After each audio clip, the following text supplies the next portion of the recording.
200 యుద్ధ విమానాలు, క్షిపణులను, అత్యంత డేంజరస్ క్షిపణులను ప్రయోగించి ఖమేనీని చంపేస్తాం, 2 రోజుల్లో ఇరాన్ పని ముగిసిపోతుంది అని చెప్పి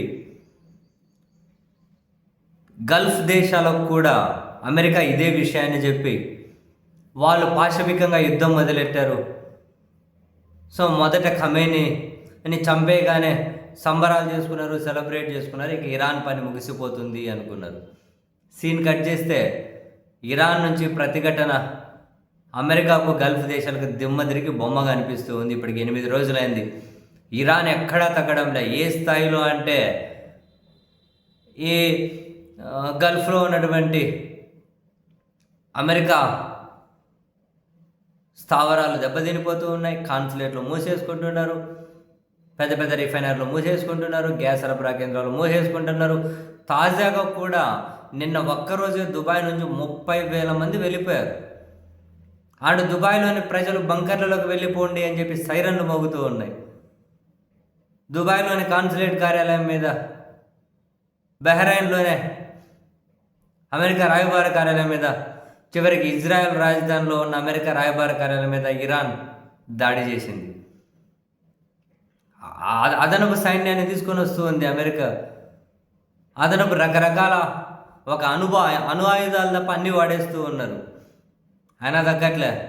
2 రోజులు ముగిసిపోతుంది అనుకున్నారు, తర్వాత వారం అన్నారు, ఇప్పుడు 5 వారాలు అంటున్నారు. లేదు, సెప్టెంబర్ వరకు కొనసాగుతుంది అంటూ ఉన్నారు. సెప్టెంబర్ వరకు కొనసాగుతుంది అంటున్నారు. అదే జరిగితే ప్రపంచం మొత్తం కొలాప్స్. 8 రోజులకే సుక్కలు కనిపిస్తూ ఉన్నాయి జనానికి. ఇక అసలైన సుక్కలు ఇంకా స్టార్ట్ కాబోతూ ఉన్నాయి. ఇప్పటికిప్పుడు యుద్ధం ముగిసిపోయినా సెటరేట్ అవ్వదు, చాలా టైం పడుతుంది. అమెరికా ఏమో యుగోకు తీసుకుంది, అరే మాకు లొంగిపోవట్లేదు వాళ్ళని. ఇరాన్కి ఏమో ఇది బేసిక్గా వాళ్ళ చరిత్రనే లొంగిపోరు, వాళ్ళ చరిత్రనే మొండితనం, వాళ్ళ చరిత్రనే ప్రాణాన్ని త్యజించడం కూడా వాళ్ళ గౌరవంగా భావించే పర్షియన్ సామ్రాజ్యం అది. సో భూతల దాడులు చేస్తామంటున్నారు అమెరికా, రండి చూసుకుందామంటుంది ఇరాన్.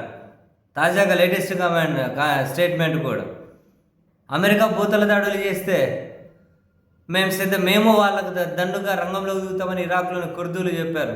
అట్లా మాట చెప్పారో లేదో, ఇరాన్ ఇట్లా ఇరాక్లో ఉన్న కుర్దు కేంద్రాల మీద దాడి చేసింది. ఒక్కసారిగా ఇరాక్ కూడా ఉలిక్కి పడింది. ఈ కుర్దులు అనవసరంగా గెలికితే మళ్ళీ ఇరాన్ మా మీద ఎక్కడ దాడికి వస్తుందోనని.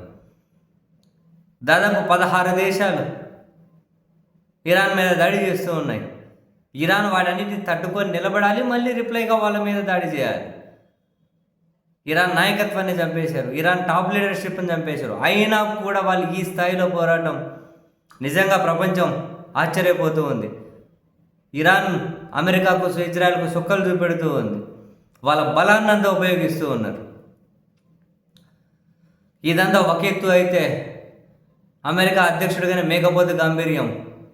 చివరికి అమెరికాలో పేరెన్నిక కన్నా ఒక 23 మంది పాస్టర్లను పిలిపించి దీవించుకునేదో ప్రోగ్రాం పెట్టుకున్నారు, ఇరాన్లో మనం తొందరగా గెలవాలి అని.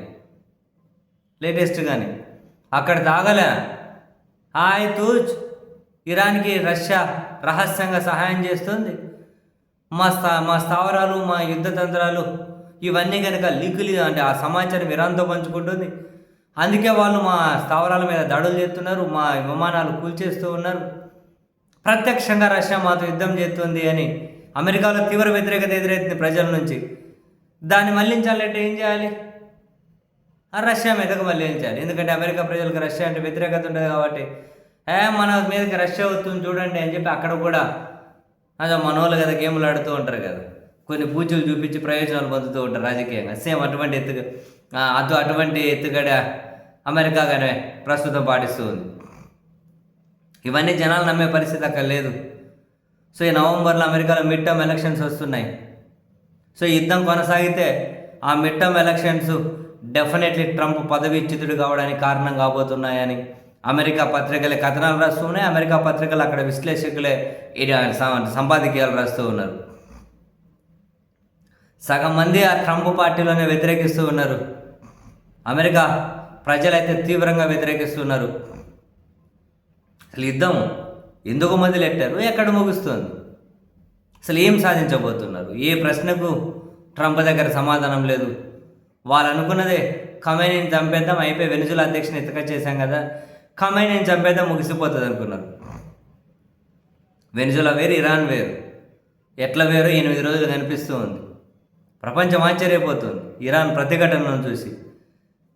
అసలు అమెరికా, ఇజ్రాయెల్ వాళ్ళ మిత్ర దేశాల మీద మామూలుగా వాళ్ళ స్థావరాల మీద విరుచుకుపడడం లేదు. చిన్న దేశం అంటే బలంలో ఎంత వీళ్ళ బలమైన ఆయుధాలని ప్రయోగిస్తున్నారు, అందరినీ చంపేస్తున్నారు. తట్టుకొని నిలబడి మళ్ళీ వీళ్ళకు కని విని ఎరుగని నష్టాన్ని మిగిలిస్తూ ఉన్నారు. సెప్టెంబర్ వరకు యుద్ధం చేయాల్సి వస్తుంది అంటున్నారు, అమెరికా అంచనా వేస్తుందట.